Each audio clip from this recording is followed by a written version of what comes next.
नमस्कार।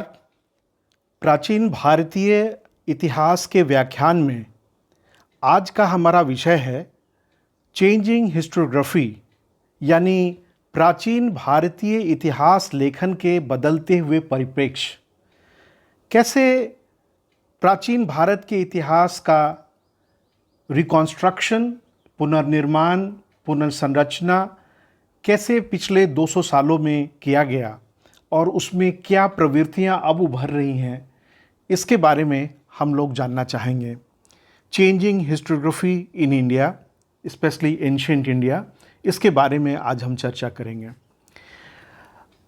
प्राचीन भारत के इतिहास के बारे में यह एक सामान्य जानकारी है कि जब अंग्रेज यहाँ आए और ईस्ट इंडिया कंपनी के माध्यम से उन्होंने व्यापार करना शुरू किया, उसके बाद उनकी दिलचस्पी भी इस बात में जगी कि इस देश का इतिहास क्या है।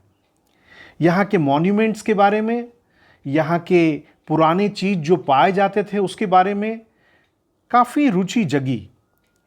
और उसमें कई ऐसे सैनिक अधिकारी थे, प्रशासनिक अधिकारी थे, जिन्होंने अपने को एंटीक्वेरियन रिमेन्स के खोज में लगाया, यानी कि प्राचीन वस्तुएं जो होती थीं, ऐतिहासिक वस्तुओं के खोज में, और उसमें उनकी रुचि होती थी।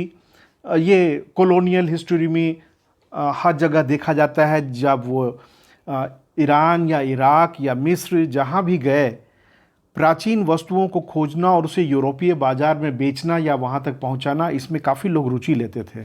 पर उसी के कारण एक नए किस्म का जो लेखन है वो भी विकसित हुआ। अंग्रेजों के आने के पहले भारत में इतिहास लेखन का विषय बड़ा कमज़ोर रहा था। वैसे 12वीं शताब्दी में, जैसी हम चर्चा कर चुके हैं पहले भी, कि कल्हन नाम के एक विद्वान हुए थे जिन्होंने कश्मीर के राजवंशों का इतिहास लिखा था। उनकी प्रसिद्ध पुस्तक है राजतरंगिणी, और राजतरंगिणी में कई ऐसी अवधारणाएं हैं जो कि बिल्कुल आधुनिक इतिहास लेखन से मेल खाती हैं।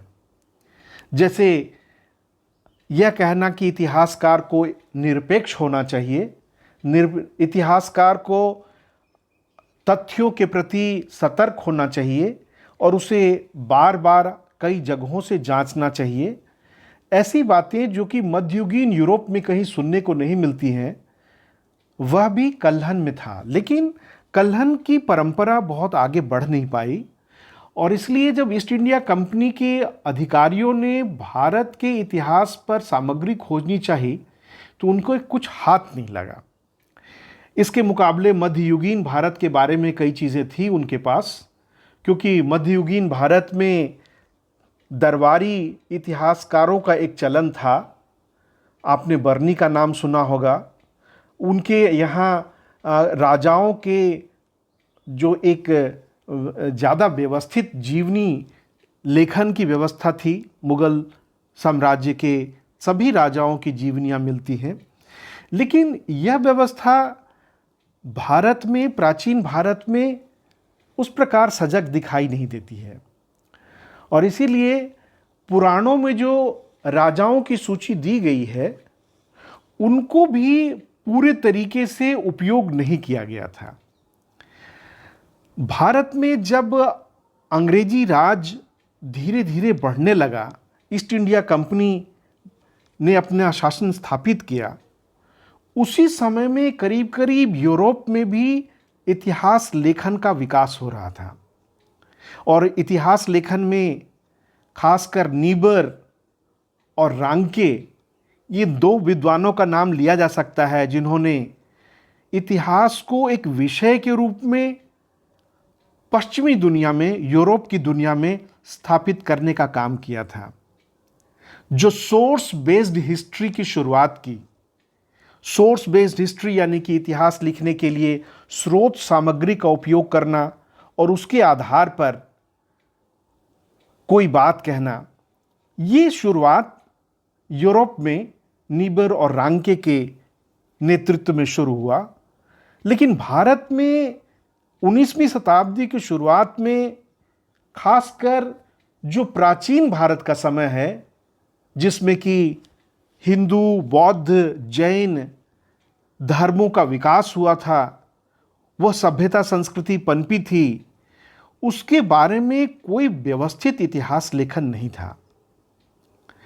और इसीलिए पहली बार जब हम लोग देखते हैं कि जो भारत के इतिहास लिखे जाने लगे, उसमें प्राचीन भारत का हिस्सा बहुत ही छोटा हुआ करता था। एक बहुत प्रसिद्ध इस मामले में इतिहासकार या लेखक कम से कम कह सकते हैं, रॉबर्ट ओर्म, ROBERT ओर्म कह सकते हैं। 1728 से लेकर 1801 के बीच के ये लेखक थे। इन्होंने 1742 ईस्वी में किताब प्रकाशित की थी, a history of military transactions of the British nations in Indostan from year 1745। इसी तरह से विलियम रॉबर्टसन नाम के एक विद्वान थे जिन्होंने भारतीय इतिहास पर लिखा, लेकिन इनकी पुस्तकों में भारत के प्राचीन काल के विषय में काफ़ी कम जानकारी थी। इस दृष्टि से जो पहली महत्वपूर्ण पुस्तक आती है वो है जेम्स मिल की। जेम्स मिल का जीवन काल 1773 से 1836 के बीच है और उनकी एक पुस्तक प्रकाशित हुई थी 1818 में, हिस्ट्री ऑफ ब्रिटिश इंडिया। लेकिन इस किताब की त्रासदी ये है कि इस किताब में प्राचीन भारतीय संस्कृति की बहुत भर्त्सना की गई है, बहुत ही क्रिटिकल है इसके बारे में। हालांकि आधुनिक भारत और कुछ हद तक मध्ययुगीन भारत के विषय में भी बहुत ही व्यवस्थित तरीके से इस पुस्तक में लिखा गया है। इसमें खास तौर से ऐसे अंग्रेज अधिकारी जो उनकी नज़र में अच्छा काम नहीं कर रहे थे, इसमें विलियम हेस्टिंग्स का भी नाम आता है, उसकी आलोचना की गई है। और इसीलिए ब्रिटिश एडमिनिस्ट्रेशन की कमियों को भी दिखाने की जो प्रवृत्ति है, एक इतिहासकार का जो एक काम होना चाहिए, निरपेक्ष मूल्यांकन, उस दृष्टि तो ये बहुत अच्छा है। लेकिन जेम्स मिल ने प्राचीन भारतीयों के विषय में एक भारी नस्लीय पूर्वाग्रह को प्रदर्शित किया है।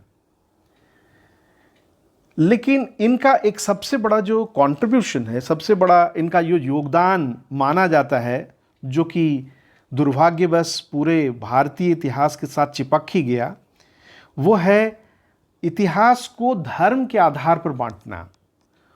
पहला पर्सन था ये, जेम्स मिल ऐसे पहले व्यक्ति थे जिन्होंने भारतीय इतिहास को हिंदू काल, मुस्लिम काल और ब्रिटिश काल में बांटा। क्रिश्चियन काल में नहीं, ब्रिटिश काल, हिंदू काल, मुस्लिम काल और ब्रिटिश काल। और इस समय इन्होंने एक इतिहास को संस्कृति के साथ, धर्म के साथ जोड़कर देखने की शुरुआत कर दी। यह अपने आप में आज एक विवादास्पद विषय है कि क्या शासकों के धर्म राज सत्ता के चरित्र को हमेशा निर्धारित करते हैं। इस विषय पर फिर हम लोग कभी चर्चा करेंगे। लेकिन जेम्स मिल का जो scheme of historical time division था, वह इसका काफ़ी असर पड़ा। आज भी भारत में बहुत सारे इतिहासकार हैं जो कि हिंदू काल, मुस्लिम काल और ब्रिटिश काल में इतिहास को बांट के देखने के पक्षधर हैं। यूरोप में भी इन दिनों इतिहास के क्षेत्र में एक ऐसा विकास क्रम चल रहा था जिससे कि भारत को मदद मिली। ग्रीस का और रोम का जो प्राचीन इतिहास था, उसे लिखने के लिए पुरातात्विक स्रोतों और प्राचीन ग्रंथों का आलोचनात्मक अध्ययन किया जा रहा था और उसकी जो विधियां विकसित हो रही थीं, उन्हीं विधियों को भारत पर भी लागू करने की कोशिश की जाने लगी। 18वीं शताब्दी के दौरान जब प्राचीन भारत के इतिहास को लिखने की कोशिश की गई, तो जो ग्रीस के प्राचीन इतिहास को, रोम के प्राचीन इतिहास को लिखने के लिए जो टूल्स डेवलप किए गए थे, जो उपकरण बने थे, जो प्रवृत्तियां बनी थी, जो विधि बने थे, उसका असर पड़ा। और इसका एक परिणाम यह हुआ कि 18वीं शताब्दी के अंतिम दिनों तक आते आते उसी किस्म के समृद्ध अध्ययन की परंपरा की नींव पड़ी। इस विषय में एक सबसे बड़ा योगदान सर विलियम जोन्स को दिया जाता है, जिन्होंने 1784 ईस्वी में एशियाटिक सोसाइटी ऑफ बंगाल की स्थापना की। यह अपने आप में बहुत बड़ा कदम था, क्योंकि इस एशियाटिक सोसाइटी ऑफ बंगाल ने अपना जर्नल पब्लिश करना शुरू किया, प्रकाशित करना शुरू किया, और उस जर्नल में कई प्रकार के विद्वान और एमेच्योर, जो कि शौकिया विद्वान थे, जो कि अधिकारी थे या और किसी कैपेसिटी में कहीं काम करते थे, लेकिन पढ़े लिखे लोग थे, उनको अपने आसपास के ऐतिहासिक वस्तुओं, सांस्कृतिक निधियों के विषय में जो कुछ पता चलता था उसके ऊपर आलेख लिखते थे। और यह जो पत्रिका का प्रकाशन और इस संस्था की जो नींव पड़ी, इससे धीरे धीरे बड़े पैमाने पर सामग्री इकट्ठा होने लगी। इस समय तक हम देखते हैं कि प्राचीन भारत के विषय में जो ऐतिहासिक दृष्टिकोण है, उसमें एक काफ़ी बड़ा दो ध्रुव बनता हुआ दिखाई देता है। एक तो यूटिलिटेरियन स्कूल कह सकते हैं जेम्स मिल का, जो कि कई प्रकार से भारत विरोधी कहा जा सकता है। प्राचीन भारत का तो खैर भारी विरोधी था। और दूसरा स्कूल है जो कि ओरिएंटलिस्ट कहे जाते हैं या इंडोलॉजिस्ट कहे जाते हैं, जो कि प्राचीन भारतीय संस्कृति को की बहुत कद्र करते थे। उनके मन में उसके लिए प्रतिष्ठा थी। वो ये समझते थे कि पूरी दुनिया में जो सांस्कृतिक एक ताना बाना है, भारत भी उसका एक महत्वपूर्ण हिस्सा है। और इसका सबसे बड़ा श्रेय सर विलियम जोन्स को जाता है। और फिर उनके नक्शे कदम पर चलकर H.H. विल्सन और कई लोगों ने अपना काम किया। आगे चलकर हम लोग देखेंगे कि मैक्स मुलर भी इस परंपरा में आते हैं। तो 1784 में एशियाटिक सोसाइटी ऑफ बंगाल की स्थापना प्राचीन भारतीय इतिहास लेखन के विषय से के दृष्टिकोण से एक महत्वपूर्ण तिथि है, जिसे याद रखा जाना चाहिए। और इस मामले में हमने जैसा कहा कि यूटिलिटेरियन वर्सेस ओरिएंटलिस्ट्स, ये जो दो ग्रुप थे, इनके बीच में जो बहस थी, इनके बीच में जो दृष्टिकोणों का परिवर्तन था, अंतर था, वह भी इतिहास लेखन को प्रभावित करता रहा। इसके बाद एक जो दूसरा लैंडमार्क है वो है माउंट स्टुअर्ट एल्फिंस्टन का, जिनकी की तिथि 1779 से लेकर 1859 के बीच में है। Mount mount Stuart Stuart Elphinstone ELPHINSTON। इनकी पुस्तक है हिस्ट्री ऑफ इंडिया, जो कि 1839 में 1839 में प्रकाशित हुई। यह काफ़ी हद तक, यदि हम जेम्स मिल से तुलना करें, तो काफ़ी संतुलित करने की कोशिश की गई है दृष्टिकोण को, और पहले के मुकाबले थोड़ी बेहतर दृष्टि इसमें दिखाई देती है प्राचीन भारत के विषय में। भारतीय इतिहास के अन्य हिस्सों के बारे में हम कोई टिप्पणी अभी नहीं कर रहे हैं। विंसेंट स्मिथ की इसके बाद किताब आती है हिस्ट्री ऑफ इंडिया, और इस प्रकार से धीरे धीरे एक माहौल बनना शुरू होता है जिसमें कि प्राचीन भारत से संबंधित अभिलेखों, प्राचीन भारत से संबंधित कई प्रकार के सिक्कों और कई ऐसे चीज़ों को देखने का, संकलित करने का, मूर्तियों को, भवनों को, भग्नावशेषों को, उनको संकलित करने का और उसके आधार पर इतिहास का सृजन करने का, इतिहास का पुनर्निर्माण करने की प्रवृत्ति दिखाई देती है। और भी कई विद्वान थे जो कि इस दौरान इसके रास्ते पर चल रहे थे, विलियम जोन्स के रास्ते पर चल रहे थे, जैसे कि कोलब्रुक, वर्नॉफ, इन्होंने भी काफ़ी मदद की इस प्रक्रिया में। जैसे कि बर्नॉफ, BURNOF, बर्नॉफ ने ऋग्वेद और जैन अवेस्ता का एक तुलनात्मक अध्ययन किया। इस श्रृंखला में जो सबसे महत्वपूर्ण नाम है वो है मैक्स मुलर का। मैक्स मुलर जर्मन थे और वो इंग्लैंड में रहते थे, और वहाँ रहकर उन्होंने ऋग्वेद के को संपादित करने का काम अपने जिम्मे लिया। उन्होंने 1859 ईस्वी में 1859 में मैक्स मुलर ने मैक्स मुलर ने हिस्ट्री ऑफ संस्कृत लिटरेचर की रचना की। ये धीरे धीरे एक लंबे समय के दौरान ऋग्वेद को संपादित किया, अनुवाद किया, और उसके बाद इनकी एक बहुत बड़ा इनका जो कंट्रीब्यूशन है वो है sacred book of the east series को जारी करना। Sacred book of the east एक तरह का इंसाइक्लोपीडिक वर्क है, एक तरह के ऐसा संग्रह है जिसमें कि कई बौद्ध, जैन और ब्राह्मण ग्रंथ, वैदिक ग्रंथ, उपनिषद, इनका अनुवाद करके, इंग्लिश में अनुवाद करके प्रकाशित किया जाने लगा।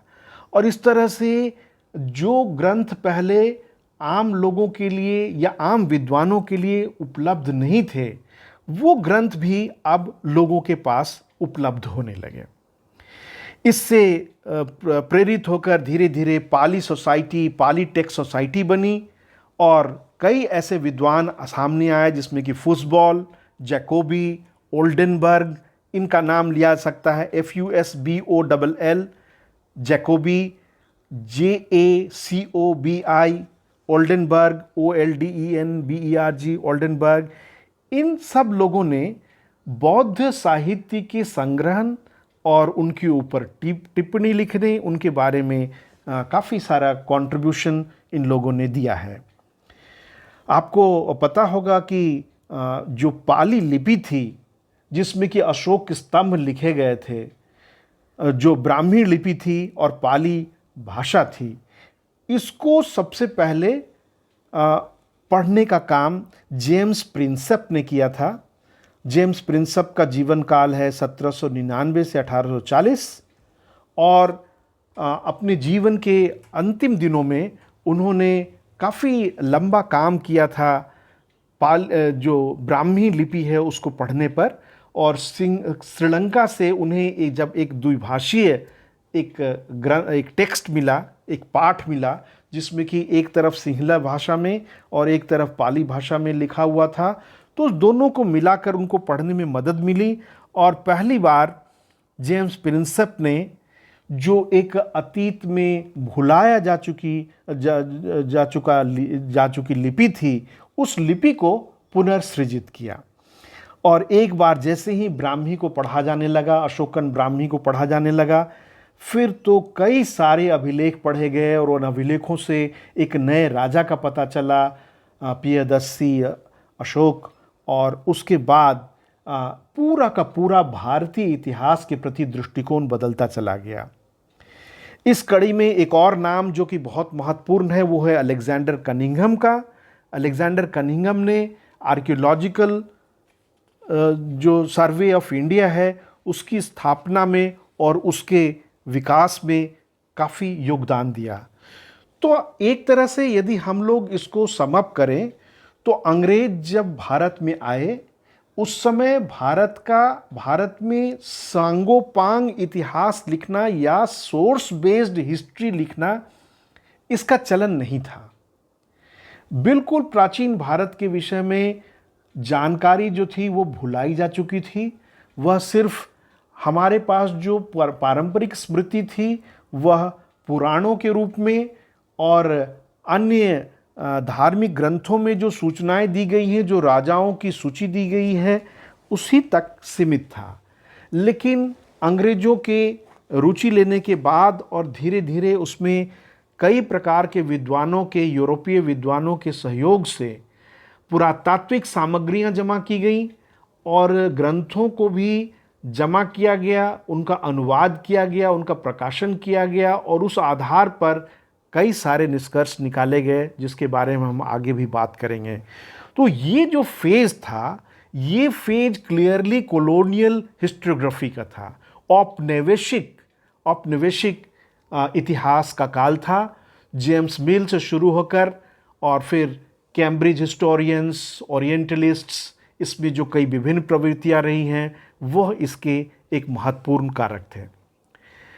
एक बात मैं यहाँ कहना चाहूँगा कि इतिहास और विचारधारा के बीच में काफ़ी एक गहरा रिश्ता होता है और कई बार आइडियोलॉजी या विचारधारा राजसत्ता के साथ संबंधित होती है।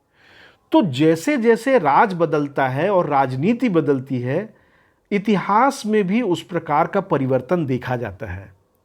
जब अंग्रेजों ने भारत में अपनी शासन की बागडोर अपने हाथों में ले रखी थी, उस समय जो इतिहास लिखा जा रहा था उसमें चाहते न चाहते हुए भी ब्रिटिश पर्सपेक्टिव काफ़ी हद तक हावी होता था और इसीलिए कॉलोनियल हिस्टोग्राफी जो है वो कॉलोनियल रिजीम के साथ जुड़ा हुआ था।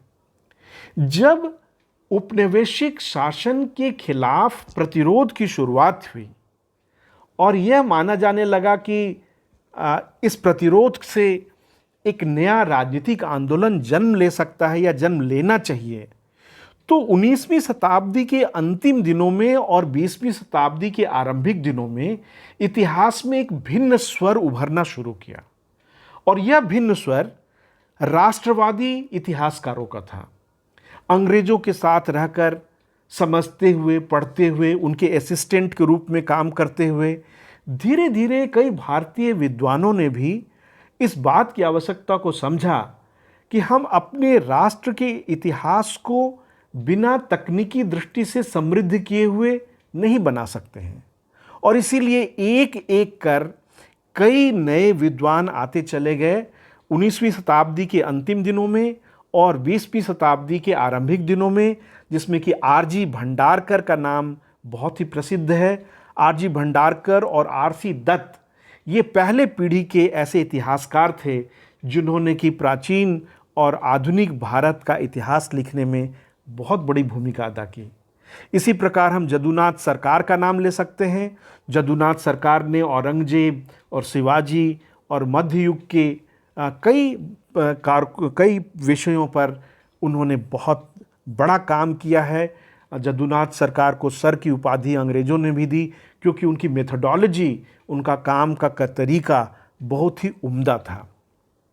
उसके बाद के चरण में हम आरसी मजूमदार को देखते हैं। जदुनाथ सरकार के साथ ही हम और एक दो लोगों को देखते हैं जैसे वीके राजवाड़े, जीएस सरदेसाई। इन सब लोगों ने मिलकर, सुखतंकर, इन सब लोगों ने मिलकर राष्ट्रवादी इतिहास लेखन के एक नए युग की शुरुआत की। इन्होंने अंग्रेज़ों की कई मान्यताओं को चुनौती दी और अपने हिसाब से भारत का इतिहास लिखने की नींव रखी। यदि हम लोग नेशनलिस्ट हिस्टोग्राफी जो है, जो राष्ट्रवादी इतिहास लेखन है, उसके कुछ मूल बिंदुओं की चर्चा करें तो हम पाते हैं कि उन सब में कुछ चीज़ें सामान्य हैं, समान हैं, उनके अंदर कॉमन है। एक वो क्या है? एक तो ये ज़्यादातर जो इतिहासकार हैं वो जो प्रमुख सांस्कृतिक उपलब्धियां हैं उसकी जड़ें वो भारत के अंदर ही खोजते हैं। यानी कि विदेशी प्रभाव से भारत के संस्कृति में क्या परिवर्तन आया, इसके मुकाबले इनका बल हमेशा इस बात पर होता था कि भारत ने संस्कृति की किन आयामों को अपने बदौलत, अपने दम पर पैदा किया और इसमें एक तरह का गौरव की अनुभूति होती है। Indigenous roots of all major cultural developments, ये हम देखते हैं कि कई सारे जो मूर्ति कला है, जो भवन निर्माण कला है, कई सारे तरह के जो तकनीक हैं वस्त्र बनाने के, इन सब चीज़ों के ख़ास तौर पर जो उनकी जो देसी ज़मीन है, देसी जड़ें हैं, उसको उद्घाटित करने का काम किया। एक और कॉमन ट्रेंड दिखाई देता है गोल्डन एज का।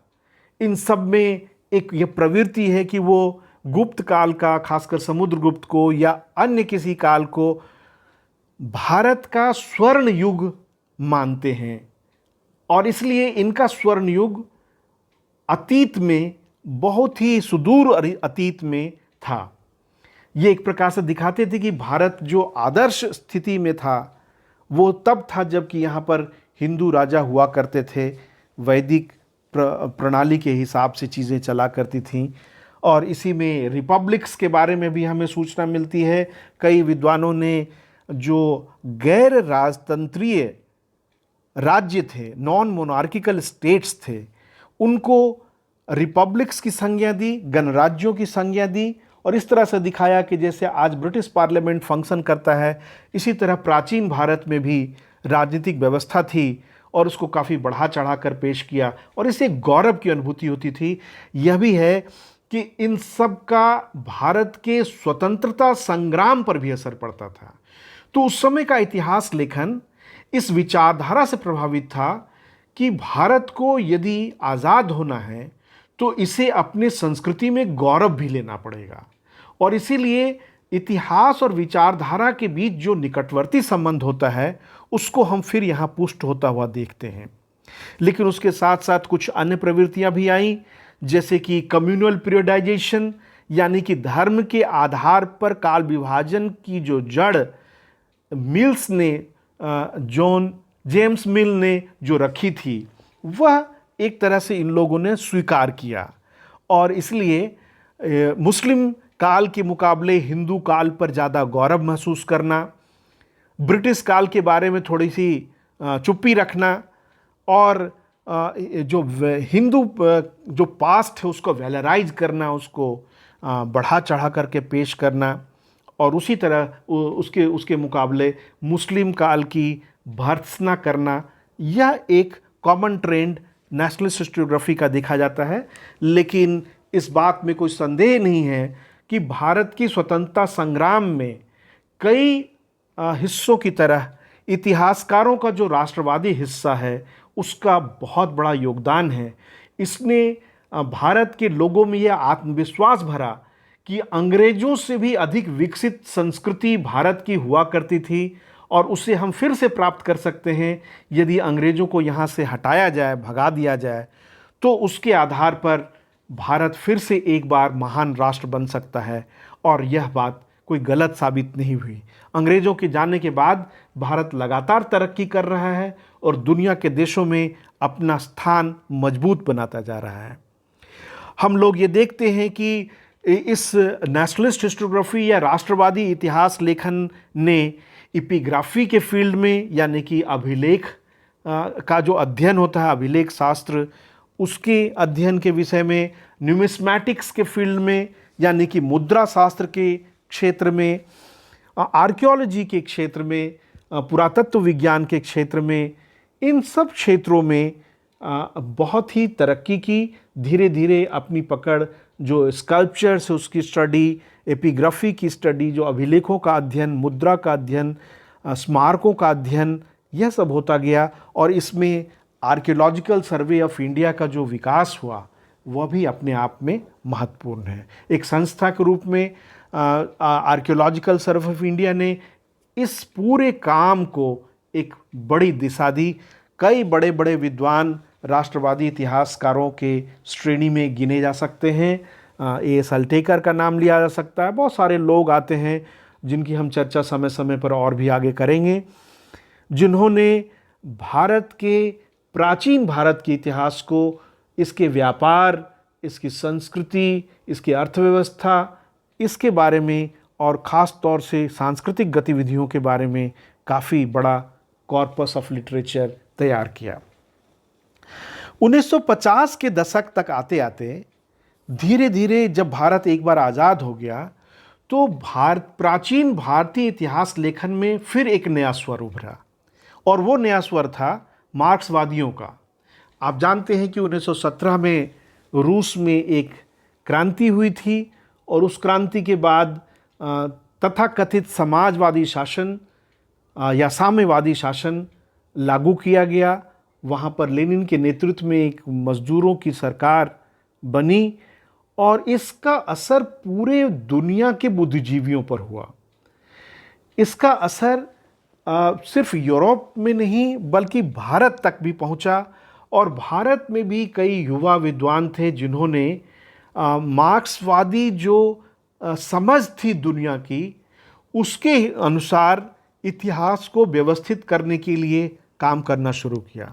और इसलिए कई नई अवधारणाएं सामने आईं, जिसमें कि जो मार्क्सवादी इतिहास लेखन है, या फिर एक बार राजनीति और इतिहास के बीच में जो निकट संबंध होता है, राजनीति, विचारधारा और इतिहास, ये हमेशा इतिहास के हर मोड़ पर एक दूसरे को प्रभावित करते रहते हैं। तो दुनिया में चूंकि एक नए किस्म की सत्ता का जन्म हुआ, उस सत्ता ने अपने नए आख्यान बनाए, नए नैरेटिव्स डेवलप किए, और उस नैरेटिव का असर भारत पर भी पड़ा।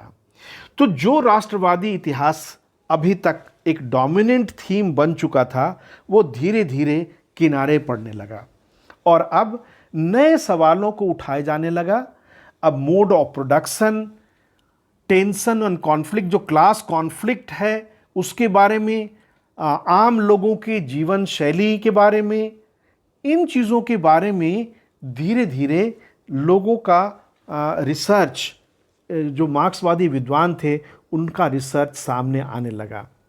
मार्क्सवादी विद्वान प्राचीन भारत में किसी गोल्डन एज के खिलाफ थे। वो समझते थे कि जो स्वर्ण युग है वो भविष्य में है, अतीत में नहीं है, और इसीलिए वो एक समाजवादी समाज बनाने की कल्पना करते थे। और उनका मानना था, मार्क्स के लेखन से प्रभावित होकर, कि मानव समाज के विकास के कई चरण रहे हैं। सबसे पहला ऐसा चरण था जिसमें कि सभी लोग बराबर होते थे, जिसको कि इन्होंने प्रिमिटिव कम्युनिज्म कहा। और वो ये देखते हैं कि वैदिक काल जो है, या वैदिक काल से थोड़ा पहले का समय जो है, वो ऐसा काल था जिसमें कि जो धनी और गरीब के बीच में अंतर पैदा नहीं हुआ था। इस मामले में वैदिक काल को, खासकर ऋग्वेद के काल को, वो भी काफ़ी अहमियत देते थे। लेकिन उसके बाद से धीरे धीरे जैसे जैसे परिवार, राजसत्ता और व्यक्तिगत संपत्ति की उत्पत्ति, उसका विकास होता चला गया, वैसे वैसे धीरे धीरे शासन का चरित्र कठोर होता गया। और इसके कारण कोई अतीत में गोल्डन एज की जैसी चीज़ नहीं है। इन लोगों ने एक बहुत महत्वपूर्ण काम ये किया कि डायनेस्टिक हिस्ट्री से, जो राजवंशों का इतिहास होता था, राजवंशों के इतिहास से इतिहास को इन्होंने आर्थिक पहलुओं की तरफ ले जाना शुरू किया, इकोनॉमिक स्ट्रक्चर्स का हिस्ट्री बनाना शुरू किया। लेकिन इनमें भी कई कमियां देखी जा सकती हैं। इन्होंने इतिहास में नए विषयों को जरूर लाया। इन्होंने खेती और खेती के ऊपर लगाए जाने वाले कर प्रणाली इसकी पर चर्चा जरूर की। लेकिन इसके साथ साथ इन्होंने कई पुरानी चीज़ों को भी जारी रखा, जिसे अब हमें लगता है कि यह उनकी कमी रह गई। जैसे कि मार्क्सवादी विद्वान भी काफ़ी टेक्स्ट सेंट्रिक एनालिसिस करते थे। इनके भी जो अध्ययन थे उसमें ग्रंथों की भूमिका, लिखित स्रोतों की भूमिका काफ़ी अधिक थी। जिस हद तक आर्कियोलॉजिकल सोर्सेज पर इन्हें जोर देना चाहिए था, पुरातात्विक स्रोतों पर जितना जोर देना चाहिए था, वो इसमें दिखाई नहीं देता है। इसके साथ साथ इनके भी इतिहास क्रम में एक यूनिलीनियर, यानी एक रेखीय विकास क्रम दिखाई देता है। बाद के जो राष्ट्रवादी बाद के इतिहासकार थे, जैसे कि आर.सी. मजूमदार ने मार्क्सवादियों की इस प्रवृत्ति की घोर आलोचना की है। अपने हेरास मेमोरियल लेक्चर में उन्होंने दिखाया है कि कैसे इतिहास में सत्य को खोजने की बजाय मार्क्सवादी इतिहासकारों ने विचारधारा के अनुरूप इतिहास लिखने की शुरुआत की। इनका मकसद ये नहीं था कि भारत के इनका आरोप है, जो आर.सी. मजूमदार का ये आरोप है कि मार्क्सवादी इतिहासकारों ने भारत के इतिहास के तत्वों में रुचि न लेकर उन तत्वों को मार्क्सवादी स्कीम ऑफ थिंग्स जो है, जो उनकी जो परियोजना है कि सबसे पहले प्रिमिटिव कम्युनिज्म आया, फिर उसके बाद स्लेवरी आया, फिर उसके बाद फ्यूडलिज्म आया, फिर उसके बाद कैपिटलिज्म आया है अभी, और कैपिटलिज्म के बाद सोशलिज्म आएगा। ये जो एक यूनिलीनियर, एक रेखीय विकास क्रम का की जो अवधारणा मार्क्सवाद ने रखी थी, उसको ये पूरा करने में अपनी पूरी ताकत लगा देते हैं कि कैसे ये साबित किया जाए कि भारत का विकास क्रम भी उसी के अनुरूप हो रहा है। तो एक तो इनकी कमी ये थी कि ये भी बहुत टेक्स्ट सेंट्रिक थे, लेकिन उससे ज़्यादा बड़ी कमी ये थी कि इतिहास के तथ्यों को लेकर अपने हिसाब से उसका जनरलाइजेशन करने की बजाय इनके विरोधी मानते थे कि ये लोग कैसे भारत में सामंतवाद है इसको साबित किया जाए, कैसे भारत में कभी दास प्रथा थी या नहीं थी उसको साबित किया जाए, कैसे भारत में भी एक समय था जबकि जो प्रिमिटिव कम्युनिज्म था, आदिम साम्यवाद था, उसको साबित किया जाए, ताकि यदि यह साबित हो जाएगा तो आगे ये भी साबित होगा कि भारत में भी दुनिया के दूसरे देशों की तरह समाजवाद आएगा। तो इतिहास लिखने की जो पूरी प्रक्रिया है वह प्राचीन भारत के इतिहास को भी एक प्रकार से जो राजनीतिक परिवर्तन का उपकरण बनाने की कोशिश की मार्क्सवादियों ने। यह आरोप है आरसी मजूमदार का, और इसमें कुछ हद तक सच्चाई भी है, निश्चित रूप से सच्चाई है, पर इस प्रक्रिया में मार्क्सवादियों ने कई नए तथ्यों को भी निकाला। मार्क्सवादी इतिहास लेखन का एक जो और क्रिटिक है वो ये है कि इन्होंने धर्म और संस्कृति के प्रश्नों को थोड़ा दरकिनार किया, इस पर उतना ध्यान नहीं दिया। इनका ज़्यादा ध्यान मोड ऑफ प्रोडक्शन डिबेट में कंट्रीब्यूट करना था। जो उत्पादन संबंध और उत्पादन के साधन के आधार पर इतिहास को देखने की प्रणाली थी, जिसे जैसा मैंने कहा कि मार्क्स का ये मानना था कि समाज का परिवर्तन उसके उत्पादन पद्धति के कारण होता है, और उत्पादन पद्धति में निरंतर जो तकनीकी विकास होता है उसके कारण परिवर्तन होता है, और इसलिए समाज कई चरणों से होकर आगे बढ़ता है। और आरसी मजूमदार कहते हैं, और ये दूसरे विद्वानों को कोट करते हैं, कि कोई ज़रूरी नहीं है कि इतिहास में हमेशा प्रगति ही हो, इतिहास में अवनति भी हो सकती है। इतिहास सिर्फ आगे नहीं बल्कि पीछे भी हट सकता है। एक समय का बहुत दयालु शासन आगे चलकर दूसरे राजाओं के अंदर में क्रूर बन जा सकता है। इसलिए ये कहना कि इतिहास यूनिलीनियर एक रेखीय दिशा में बढ़ता है कोई ज़रूरी नहीं है, और इस बात में काफ़ी सच्चाई है। तो हम अपने अनुभव से देखते हैं कि हमेशा चीज़ें बेहतर नहीं होती हैं, कई बार बेहतर होने के बजाय बिगड़ भी जाती हैं, और इसीलिए इतिहास में कई रास्ते होते हैं जो सब के सब खुले होते हैं, और उसमें कब कहाँ से कौन मोड़ लेगा यह कई बातों पर निर्भर करता है। और ये कोई अनिवार्यतः एक डिक्टेटेड ये नहीं है कि अब दुनिया में कभी भी डेमोक्रेसी ख़त्म नहीं होगी, ऐसा नहीं कहा जा सकता है। दुनिया में आगे ऐसा समय आ सकता है कि दुनिया में डेमोक्रेसी बिल्कुल ख़त्म हो जाए और फिर से एक प्रकार का जो निरंकुशवाद है वो कायम हो जाए। तो ये मानना कि इतिहास की एक रेखीय और एक ही तरफ इसका विकास होता है, इस चीज़ को खंडित करना ये जो नेशनलिस्ट क्रिटिक हैं उनका एक बड़ा योगदान है। तो मार्क्सवादियों के योगदान जो कि एक तरह से देख सकते हैं कि 1950 से लेकर 2000 के ईस्वी के बीच में, हालांकि कई विद्वान अभी भी अपने को मार्क्सवादी परंपरा से जोड़ते हैं, इन्होंने इतिहास लेखन के क्षेत्र में भारी योगदान किया है, और लेकिन इनकी अपनी कमियां भी रही हैं जो कि इनकी जो लार्जर जो रुचि है उसके ऊपर उससे निर्धारित होता है। पर एक ख़ास बात यह है कि कोई भी इतिहासकार अपनी उसकी विचारधारा चाहे जो भी हो, लेकिन यदि वो पूरे बहस में नए स्रोतों को लेकर सामने आता है, नए प्रकार के तथ्यों को सामने लाता है, चाहे वो कॉलोनियल हिस्ट्री हो या हिस्टोरियन हो, चाहे वो नेशनलिस्ट हिस्टोरियन हो, चाहे वो मार्क्सिस्ट हिस्टोरियन हो, वो हिस्टोरियन तभी बनेगा जबकि वो नए प्रकार के स्रोतों को सामने लाए और उनके आधार पर लेखन करे, या जो स्थापित स्रोतों के आधार पर लेखन करे, चाहे वो पुराने स्रोत हो चाहे नए स्रोत हो।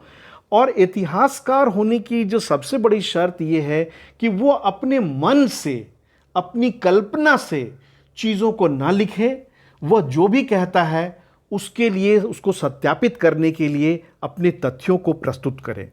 इस फील्ड में नए तथ्यों को सामने लाने में, नए दस्तावेजों को सामने लाने में, नए प्रकार के जो अंतर्दृष्टि है इतिहास के अंदर पैदा करने में मार्क्सवादी विद्वानों का एक बड़ा योगदान रहा है। चाहे उनकी सीमाएं जो भी रही हों, और उनकी सीमा हैं, काफ़ी हैं, और उनकी काफ़ी कमियां हैं, गलतियां हैं, लेकिन उसके बावजूद एक बड़ा योगदान दिखा सकता है। हाल के समय में फिर एक प्रकार से जो राजनीति के, विचारधारा का और इतिहास का जो एक ट्रायंगल बनता है, उसके कारण नए किस्म के इतिहासकारों का आना शुरू हुआ है, जिनको कि हम लोग राइट विंग हिस्टोरियंस कह सकते हैं, या एक प्रकार से राइट विंग हिस्ट्री राइटिंग कह सकते हैं। उतने बड़े इतिहासकार इसमें अभी पनप नहीं पाए हैं, लेकिन काफ़ी सारे लोग ऐसा कोशिश कर रहे हैं कि जो दुनिया भर में अभी दक्षिण पंथ की तरफ एक झुकाव हो रहा है, वामपंथ के विरोध में एक जो नई राजनीतिक धारा उठकर खड़ी हुई है, उसका असर राजनीति के साथ साथ इतिहास पर भी पड़ रहा है, और अलग अलग देशों में अलग अलग तरीके से पड़ता है। आमतौर पर जो दक्षिणपंथी आंदोलन होते हैं वह नस्ल, जाति, धर्म, इनके अवधारणाओं पर बहुत ज़्यादा टिका हुआ होता है। वो अपने नस्ल के गौरव, अपने धर्म के गौरव, अपने क्षेत्र के गौरव, इस पर बहुत ज़्यादा ध्यान देता है।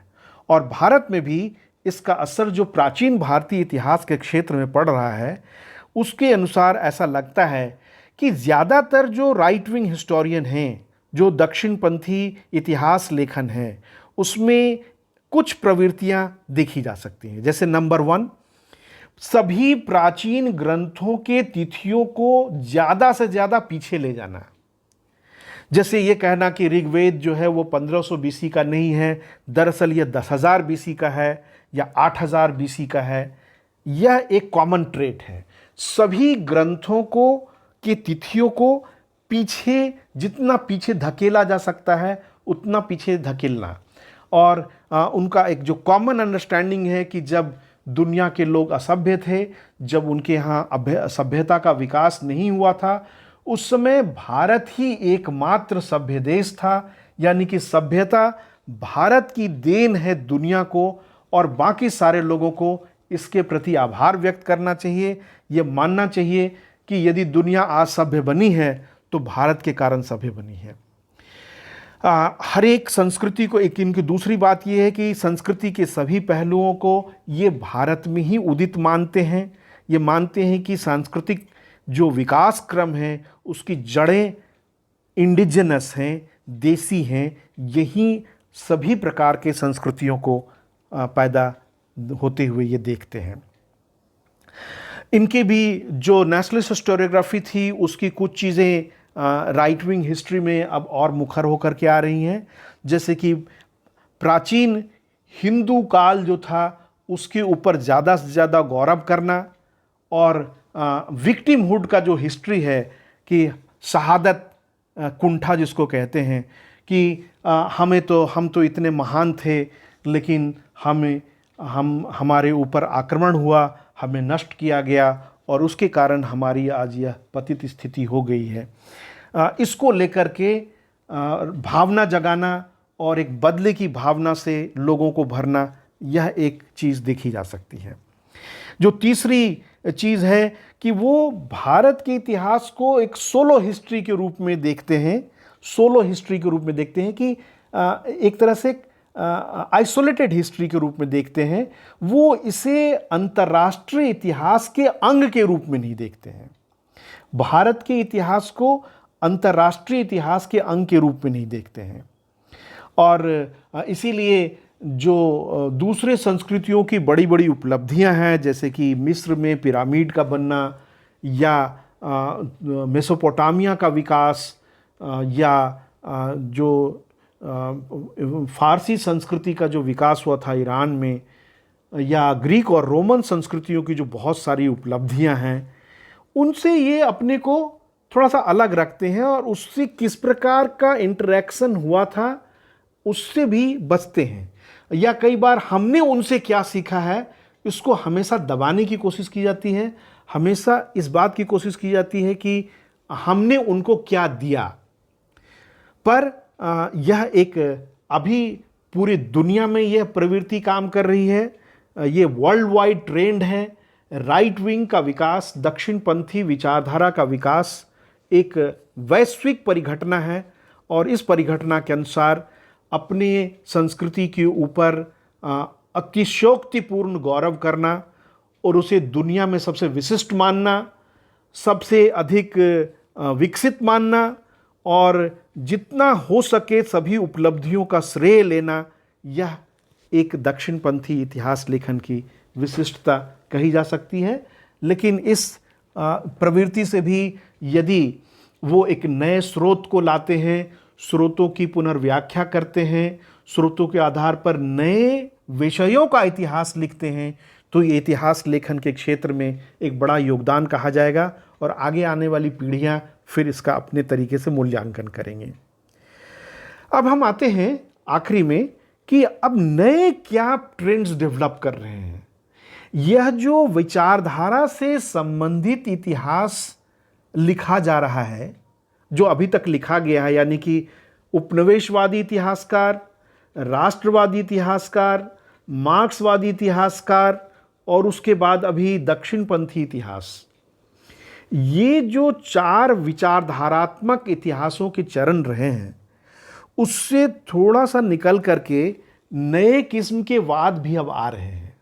जैसे खास तौर से जेनोम एनालिसिस एक बहुत बड़ी चीज़ होने जा रही है आगामी आने वाले समय में। जब जेनेटिक्स के फील्ड में डेवलपमेंट होना शुरू हुआ, विकास होना शुरू हुआ, तो कई सारे विद्वानों ने लोगों के डीएनए सैंपल का स्टडी करके और मिलाने की कोशिश की है कि इनका माइग्रेशन कहाँ से कहाँ हुआ होगा।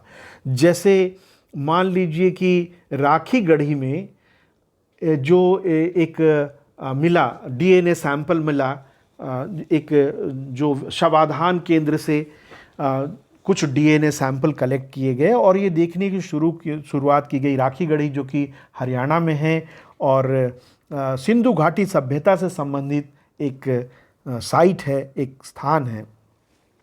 उस स्थान से जो वो राखी गढ़ी की महिला का जो डीएनए सैंपल मिला, उसको मिलाकर देखा गया कि इसमें कितना रक्त सुदूर यूरोप के साथ मिलता है, कितना ईरान के साथ मिलता है और कितना दक्षिण भारत के साथ मिलता है। और इसको लेकर के एक स्टडी किया जा रहा है और धीरे धीरे ऐसा स्टडी दुनिया के अन्य क्षेत्रों में भी किया जा रहा है। तो ये पूरी दुनिया में जो माइग्रेशन का एक चक्र रहा है, जैसे कि आउट ऑफ अफ्रीका थ्योरी है कि 75,000 से 50,000 साल पहले के बीच में अफ्रीका से लोग निकलने शुरू हुए और धीरे धीरे यूरोप में आया और यूरोप में आने के बाद भारत में प्रवेश किया 45,000 साल के आसपास, और फिर यहाँ से 25,000 साल के आसपास ये निकल करके श्रीलंका तक पहुँच गए और फिर वहाँ से आगे ऑस्ट्रेलिया तक गए और आज से 15,000 साल पहले तक ये ऑस्ट्रेलिया में अच्छी तरह पहुँच चुके थे। ये जो क्रम है, इसकी ये जो यात्रा है, मानव समूह की यात्रा जो है, इसके साथ इसका जीनोम एनालिसिस जो है वो अपने आप में बड़ा ही इंटरेस्टिंग फील्ड होता जा रहा है। इसी तरह पैलियो इन्वायरमेंटल स्टडीज़ की बात की जा रही है, जिसमें कि किस इलाके में कौन सी वनस्पति कब होती थी, फ्लोरा एंड फौना दोनों ही, कौन से जीव जंतु और कौन से वनस्पति कहाँ होती थी और उसके विकास में कैसे कैसे परिवर्तन आया। यह एक अध्ययन का बड़ा क्षेत्र उभर रहा है। और आगे जो हम इतिहास पढ़ेंगे उसमें राजनीतिक इतिहास के मुकाबले शायद migration history, palaeo environmental history या इन्वायरमेंट के बाकी डायमेंशंस की जो पर्यावरण है उसके बाकी आयामों का इतिहास, ये हम लोग पढ़ना शुरू कर सकते हैं। एक और नई प्रवृत्ति देखी जा रही है कि धीरे धीरे लोग प्राचीन, मध्यकालीन और आधुनिक भारत के जो बंधन हैं उनको तोड़ करके भी आगे बढ़ रहे हैं।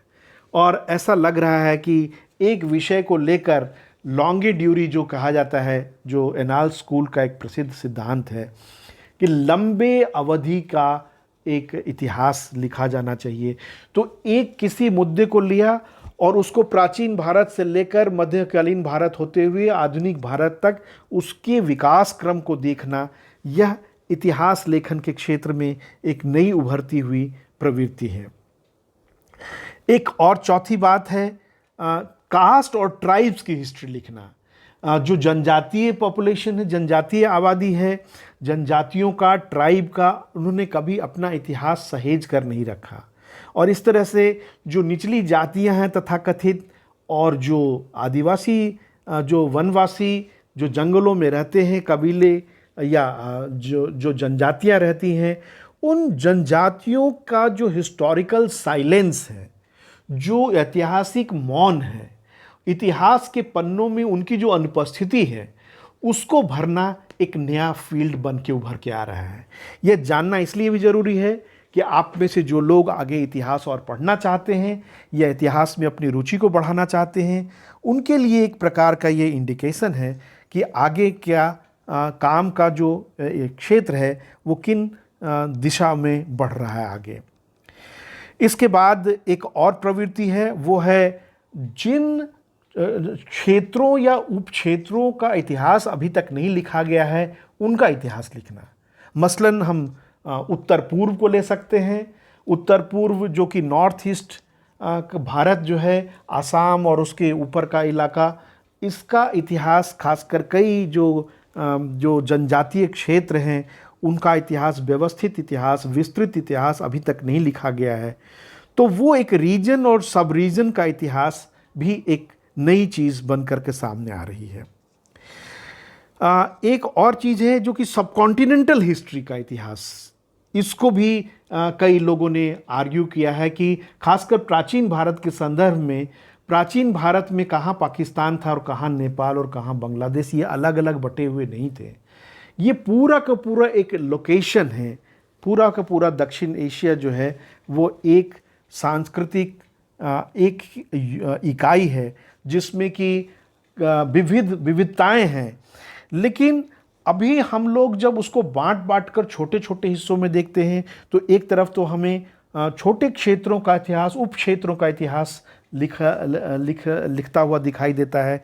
दूसरी तरफ हमें इस बात की भी जो आवश्यकता है वो सुनाई देती है कि लोग यह कहते हैं, इतिहासकारों के बीच में यह अर्ज है, ये ललक है कि सब कॉन्टिनेंटल हिस्ट्री के दिशा में आगे बढ़ा जाए। जो आखिरी और सबसे महत्वपूर्ण चीज़ है जो कि इतिहास लेखन को अभी प्रभावित कर रही है, वो है जेंडर हिस्ट्री। और जेंडर के बारे में थोड़ी सी बातचीत इसलिए की जानी चाहिए, बहुत ही संक्षेप में। लेकिन अभी तक इतिहास में जितने भी नई प्रवृत्तियां आई हैं, जो उत्तर मार्क्सवादी, जिनको हम कह सकते हैं, मार्क्सवादी इतिहासकारों के किनारे होने के बाद, या मार्क्सवादी इतिहासकारों के प्रभुत्व का समय समाप्त होने के बाद जिन क्षेत्रों में सबसे ज़्यादा प्रगति हुई है, उसमें एक क्षेत्र है जेंडर हिस्ट्री। जेंडर यानी कि लिंग भेद का इतिहास। यह स्त्री का इतिहास नहीं है। ये पहले पुस्तकों में लिखा जाता था पोजीशन ऑफ वुमन, और प्रत्येक काल में महिलाओं की स्थिति क्या थी इसे देखने की कोशिश की जाती थी। वो इतिहास अब जो जेंडर बेस्ड हिस्ट्री लिखी जा रही है वो उससे भिन्न है। और इसमें जो पूरा पावर रिलेशनशिप है, महिलाओं का जो नारीवादी आंदोलन 1960 के दशक में शुरू हुआ, उसके बाद महिलाओं के जो महिला बुद्धिजीवियों ने या महिलावादियों ने यह सवाल रखा कि ये जो इतिहास है ये तो सिर्फ 50% लोगों का इतिहास है। हर जगह राजाओं की चर्चा, रानियों की कहीं नहीं, राजकुमारों की चर्चा, राजकुमारियों की कहीं नहीं, किसान पुरुषों की चर्चा, किसान स्त्रियों की चर्चा कहीं नहीं, शिक्षा धार्मिक क्षेत्र में भिक्षुओं की चर्चा, भिक्षुणियों की चर्चा कहीं नहीं। तो ये जो आधी दुनिया है, 50% दुनिया है, इसका इतिहास कहाँ गया? और इसीलिए यह एक अपने आप में बहुत बड़ा क्षेत्र बन गया है। और आज जो खासकर कई महिला विदुषियाँ जो हैं, विद्वान जो इस क्षेत्र में आई हैं, उन्होंने मार्वेलस, बहुत ही ज़बरदस्त योगदान दिया है और उन्होंने हमारे इतिहास की समझ को पुष्ट किया है कि कैसे महिलाओं ने आज तक सृष्टि के आरंभ से, या हम अपने शब्दों में कहें तो पूरा पाषाण काल या मानव की उत्पत्ति से लेकर आज तक किन किन क्षेत्रों में क्या क्या योगदान दिया है। जो महिलाओं के इतिहास को लिखने की शुरुआत है, उसका जो पहला उदाहरण है वो A.S. अल्टेकर साहब का है भारतीय संदर्भ में, woman in ancient India. A.S. Altekar साहब ने कई प्रकार से अंग्रेज़ों को ये जवाब देने की कोशिश की। अंग्रेज़ों ने जो भारतीयों के ऊपर सती प्रथा और विधवा विवाह के खिलाफ होने और स्त्रियों का कम उम्र में विवाह करने, इसके ऊपर जो उन्होंने जो एक तरह की आलोचना की थी, इसकी जो भर्त्सना की थी, और उसके कारण जो सामाजिक सुधारों की मांग चल रही थी, उस पृष्ठभूमि में राम मोहन राय और विद्यासागर इनके अपने रिएक्शंस आ रहे थे। पर उस परिप्रेक्ष्य में A.S. अल्टेकर ने अपनी किताब को रखा और उन्होंने कहा कि ज़रूरी नहीं है कि प्राचीन भारत में हमेशा महिलाओं का शोषण ही होता हो, और दिखाने की कोशिश की कि कैसे ऋग्वेद में अपला, घोषा और कई ऐसे विदुषियाँ थीं जिन्होंने ऋग्वेद की रचना में योगदान दिया था।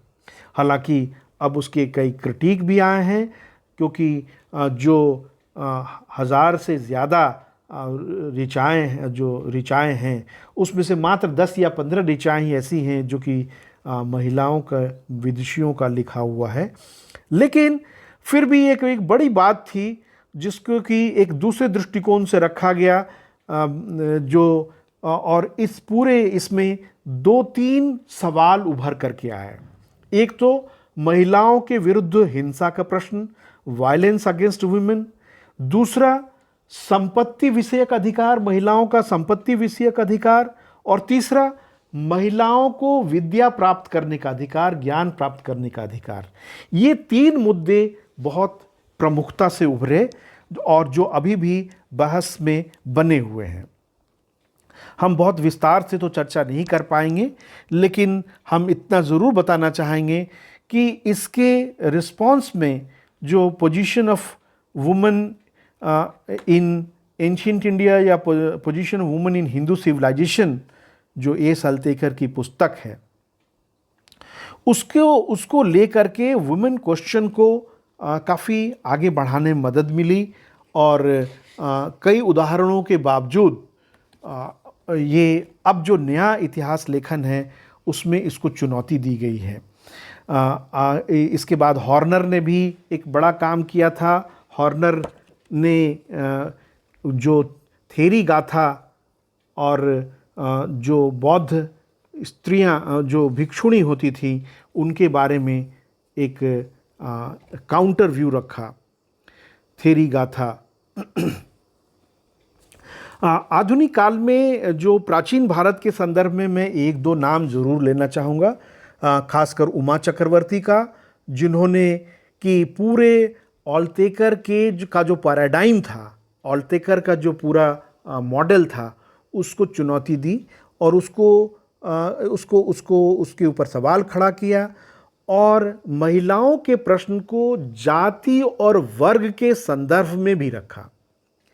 उन्होंने ये दिखाने की कोशिश की कि महिलाओं के सेक्सुअलिटी को, यानी कि उनके यौनिक व्यवहार को कैसे व्रत या अन्य चीज़ों के माध्यम से नियंत्रित करने की कोशिश की गई, उनको उन्मुक्त ना छोड़ा जाए, इसके लिए कई प्रकार के सामाजिक नियम बनाए गए।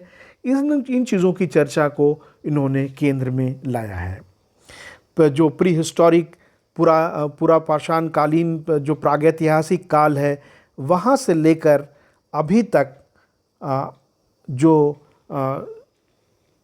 महिलाओं के ऊपर धीरे धीरे नकेल कसने की प्रक्रिया हुई, पतिव्रता बनाना की जो प्रक्रिया शुरू हुई, वह उसका इतिहास क्या है, इसको इन्होंने रखने की कोशिश की है।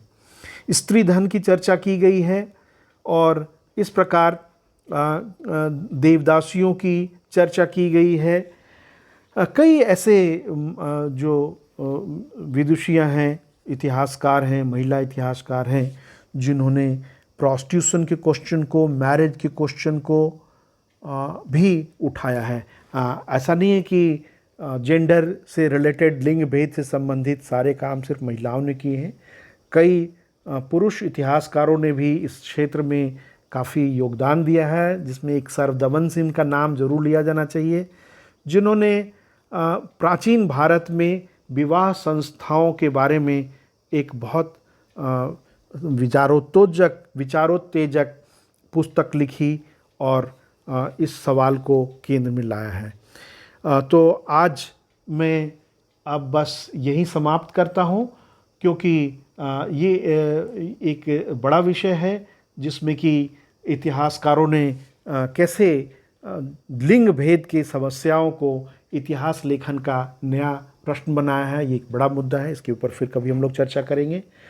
आज हम लोगों ने यदि समअप करें तो हम ये बताना चाहेंगे कि प्राचीन भारत का इतिहास, जो कि 16वीं शताब्दी में कह सकते हैं बिल्कुल अज्ञात हो गया था, एक प्रकार से जो सोर्स बेस्ड हिस्ट्री है वो अज्ञात हो गया था, वो धीरे धीरे 17वीं शताब्दी से थोड़ा थोड़ा विकसित होना शुरू होता है।